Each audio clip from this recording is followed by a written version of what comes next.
Epsiz ko'ringan bo'lsam ham boshqalar onalarga, yosh onalarga, hali bolali bo'lmaganlarga urok bo'lsin, dars bo'lsin deb mana shu holatimni olib chiqishga qaror qildim.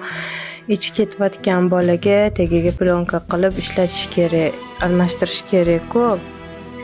Olishga erinib, hozir bir pasda yana ikkinchisini qilib qo'ymasdim. Mana o'zimga 3 ta 4 ta ish orttirib oldim. Hamma qilganlarini qo'limda yaxshilab yuvib oldim. Keyin kir mashinaga sovordim. Mana shu agar очистителем bo'lganda dog'ini zo'r ketkazib berardi, kucham ishlatmasdim.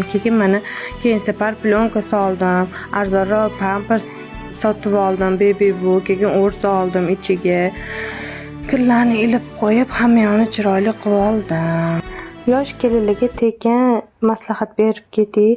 Agarda hali ikkita qilishga ulgurmagan bo'lsanglar, farzandinglarni birinchisidan keyin 2-3 yil kutishinglarni tavsiya qilgan bo'lardim.